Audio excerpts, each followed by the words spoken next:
Atmosphere of Titan.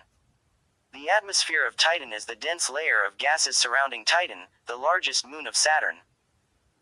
It is the only thick atmosphere of a natural satellite in the solar system. Titan's lower atmosphere is primarily composed of nitrogen, 94.2%, methane, 5.65%, and hydrogen, 0.099%.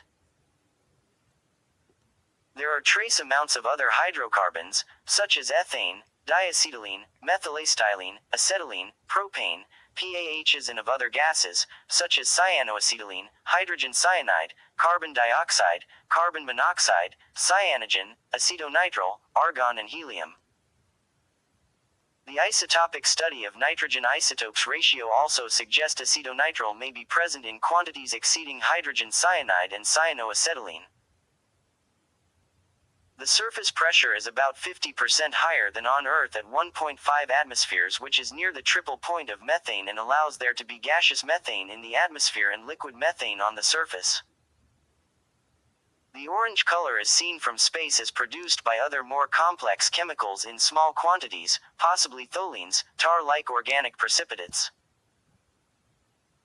The presence of a significant atmosphere was first suspected by Spanish astronomer Josep Comas y Solà, who observed distinct limb darkening on Titan in 1903 from the Fabra Observatory in Barcelona, Catalonia. This observation was confirmed by Dutch astronomer Gerard Kuiper in 1944 using a spectroscopic technique that yielded an estimate of an atmospheric partial pressure of methane of the order of 0.09 atmospheres. Subsequent observations in the 1970s showed that Kuiper's figures had been significant underestimates. Methane abundances in Titan's atmosphere were 10 times higher, and the surface pressure was at least double what he had predicted. The high surface pressure meant that methane could only form a small fraction of Titan's atmosphere. In 1980, Voyager 1 made the first detailed observations of Titan's atmosphere, revealing that its surface pressure was higher than Earth's, at 1.5 atmospheres, about 1.48 times that of Earth's. The joint NASA-ESA Cassini-Huygens mission provided a wealth of information about Titan, and the Saturn system in general, since entering orbit on July 1, 2004. It was determined that Titan's atmospheric isotopic abundances were evidence that the abundant nitrogen in the atmosphere came from materials in the Oort cloud, associated with comets, and not from the materials that formed Saturn in earlier times. It was determined that complex organic chemicals could arise on Titan, including polycyclic aromatic hydrocarbons, propylene, and methane. The Dragonfly mission by NASA is planning to land a large aerial vehicle on Titan in 2034. The mission will study Titan's habitability and prebiotic chemistry at various locations. The drone-like aircraft will perform measurements of geologic processes and surface and atmospheric composition. Observations from the Voyager space probes have shown that the Titanian atmosphere is denser than Earth's, with a surface pressure about 1.48 times that of Earth's. Titan's atmosphere is about 1.19 times as massive as Earth's overall, or about 7.3 times more massive on a per-surface area basis. It supports opaque haze layers that block most visible light from the sun and other sources and renders Titan's surface features obscure. The atmosphere is so thick and the gravity so low that humans could fly through it by flapping wings attached to their arms. Titan's lower gravity means that its atmosphere is far more extended than Earth's. Even at a distance of 605 miles, the Cassini spacecraft had to make adjustments to maintain a stable orbit against atmospheric drag. The atmosphere of Titan is opaque at many wavelengths, and a complete reflectance spectrum of the surface is impossible to acquire from the outside. It was not until the arrival of Cassini-Huygens in 2004 that the first direct images of Titan's surface were obtained.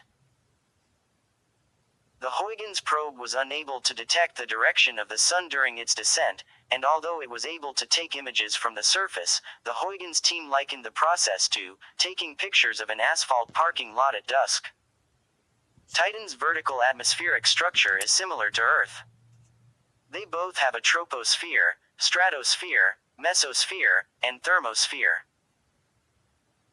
However, Titan's lower surface gravity creates a more extended atmosphere, with scale heights of 9 to 31 miles in comparison to 3.1 to 5 miles on Earth. Voyager data, combined with data from Huygens and radiative convective models, provide increased understanding of Titan's atmospheric structure. Troposphere. This is the layer where a lot of the weather occurs on Titan. Since methane condenses out of Titan's atmosphere at high altitudes, its abundance increases below the tropopause at an altitude of 20 miles, leveling off at a value of 4.9% between 5 miles and the surface. Methane rain, haze rainout, and varying cloud layers are found in the troposphere. Stratosphere.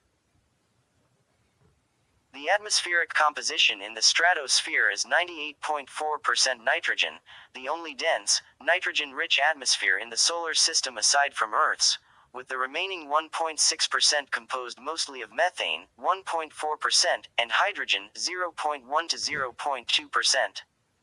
The main Tholen haze layer lies in the stratosphere at about 62 to 130 miles. In this layer of the atmosphere there is a strong temperature inversion caused by the haze due to a high ratio of shortwave to infrared opacity. Mesosphere. A detached haze layer is found at about 280 to 310 miles, within the mesosphere. The temperature at this layer is similar to that of the thermosphere because of the cooling of hydrogen cyanide (HCN) lines. Thermosphere. Particle production begins in the thermosphere. This was concluded after finding and measuring heavy ions and particles. This was also Cassini's closest approach in Titan's atmosphere. Ionosphere. Titan's ionosphere is also more complex than Earth's, with the main ionosphere at an altitude of 750 miles, but with an additional layer of charged particles at 39 miles. This splits Titan's atmosphere to some extent into two separate radio-resonating chambers.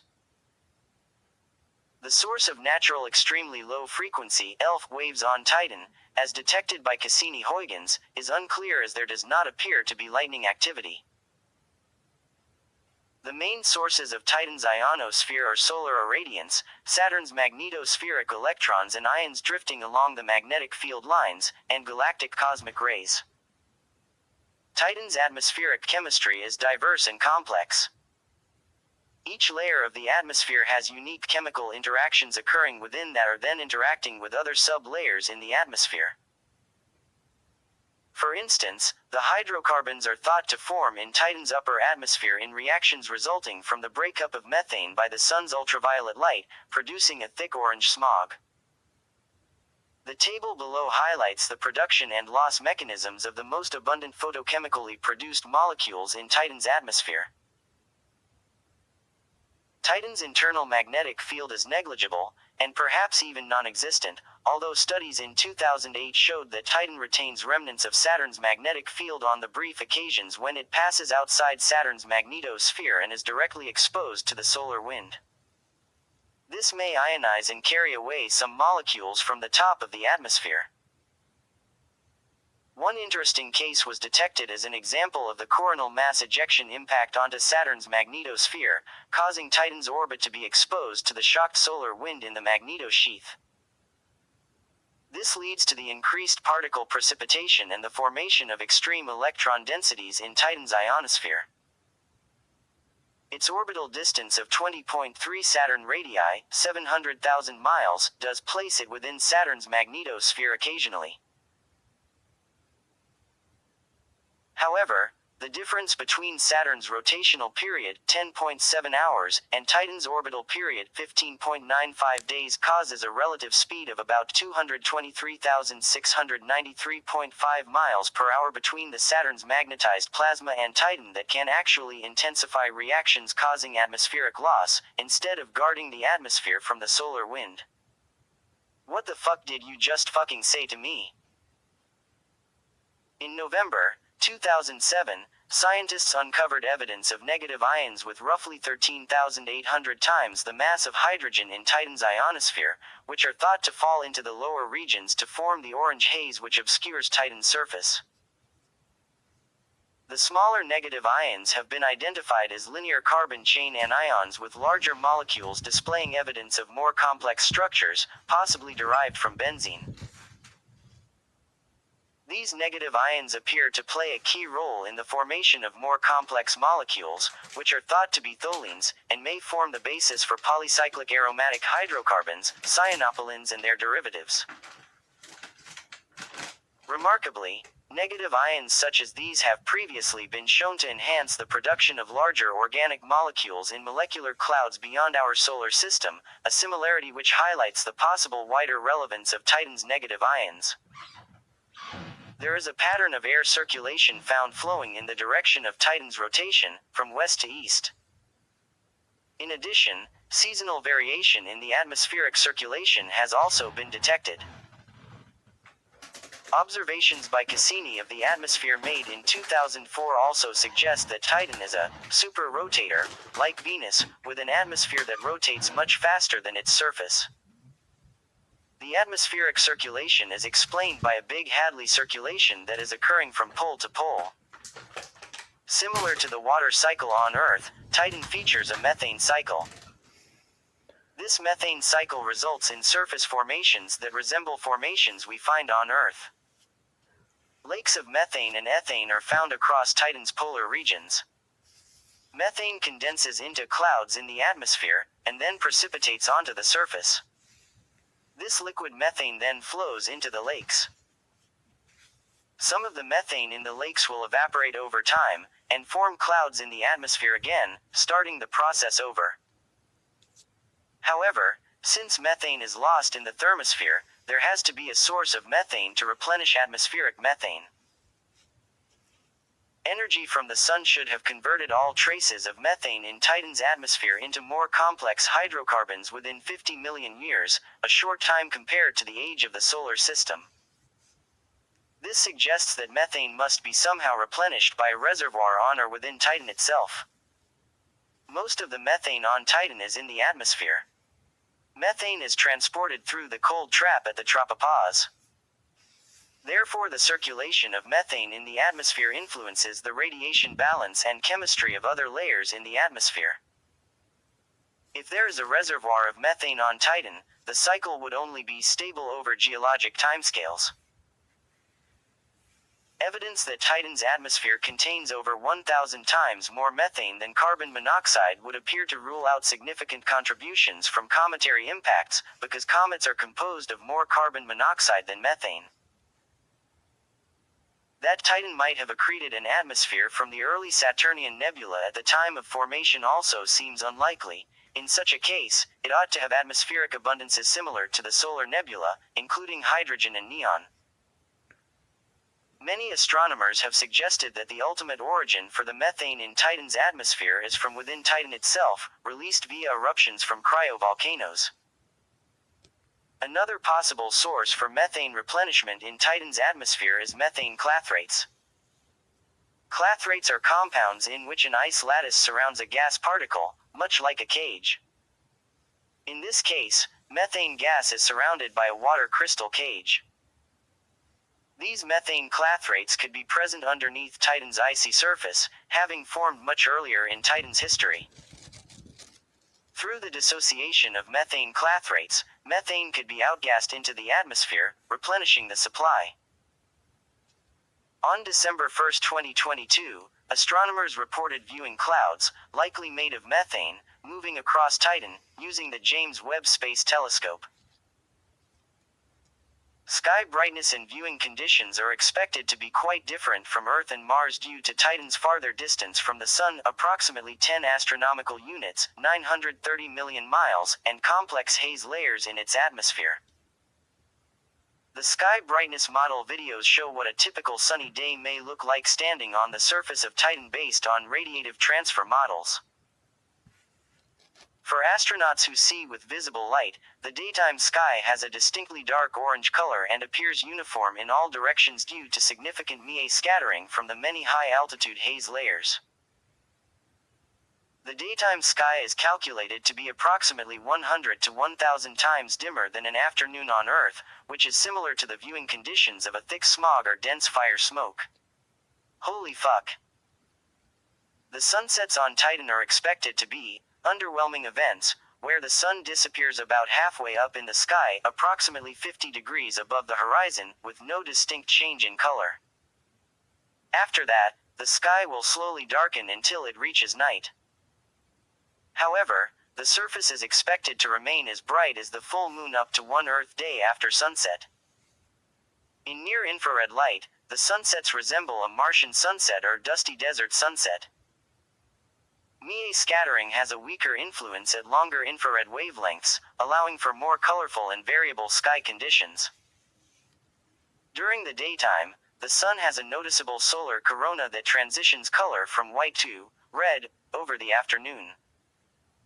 The afternoon sky brightness is approximately 100 times dimmer than Earth. As evening time approaches, the sun is expected to disappear fairly close to the horizon. Titan's atmospheric optical depth is the lowest at 5 microns. So, the sun at 5 microns may even be visible when it is below the horizon due to atmospheric refraction. Similar to images of Martian sunsets from Mars rovers, a fan-like corona is seen to develop above the sun due to scattering from haze or dust at high altitudes. In regards to Saturn, the planet is nearly fixed in its position in the sky because Titan's orbit is tidally locked around Saturn. However, there is a small 3 degrees east to west motion over a Titan year due to the orbital eccentricity, similar to the analemma on Earth. Sunlight reflected off of Saturn's shine, is about 1,000 times weaker than solar insolation on the surface of Titan.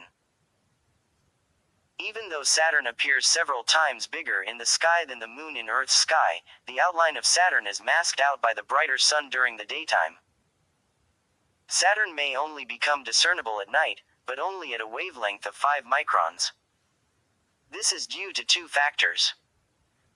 The small optical depth of Titan's atmosphere at 5 microns and the strong 5 micrometers emissions from Saturn's night side. In visible light, Saturn will make the sky on Titan's Saturn-facing side appear slightly brighter, similar to an overcast night with a full moon on Earth. Saturn's rings are hidden from view owing to the alignment of Titan's orbital plane and the plane of the rings. Saturn is expected to show phases, akin to the phases of Venus on Earth, that partially illuminate the surface of Titan at night, except for eclipses. From outer space, Cassini images from near-infrared to UV wavelengths have shown that the twilight periods, phase angles greater than 150 degrees, are brighter than the daytime on Titan. This observation has not been observed on any other planetary body with a thick atmosphere. The Titanian twilight outshining the dayside is due to a combination of Titan's atmosphere extending hundreds of miles above the surface and intense forward Mie scattering from the haze.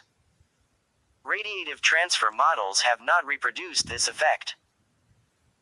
The persistence of a dense atmosphere on Titan has been enigmatic as the atmospheres of the structurally similar satellites of Jupiter, Ganymede and Callisto, are negligible. Although the disparity is still poorly understood, data from recent missions have provided basic constraints on the evolution of Titan's atmosphere. Roughly speaking, at the distance of Saturn, solar insolation and solar wind flux are sufficiently low that elements and compounds that are volatile on the terrestrial planets tend to accumulate in all 3 phases. Titan's surface temperature is also quite low, about -290 degrees. Consequently, the mass fractions of substances that can become atmospheric constituents are much larger on Titan than on Earth. In fact, current interpretations suggest that only about 50% of Titan's mass is silicates, with the rest consisting primarily of various water ices and ammonia hydrates. Ammonia, which may be the original source of Titan's atmospheric dinitrogen, may constitute as much as 8% of the ammonia hydrate's mass. Titan is most likely differentiated into layers, where the liquid water layer beneath ice IH may be rich in ammonia. Tentative constraints are available, with the current loss mostly due to low gravity and solar wind aided by photolysis. The loss of Titan's early atmosphere can be estimated with the 14N15N isotopic ratio, because the lighter 14N is preferentially lost from the upper atmosphere under photolysis and heating. Because Titan's original 14N15N ratio is poorly constrained, the early atmosphere may have had more N2 by factors ranging from 1.5100 with certainty only in the lower factor. Because N2 is the primary component, 98%, of Titan's atmosphere, the isotopic ratio suggests that much of the atmosphere has been lost over geologic time.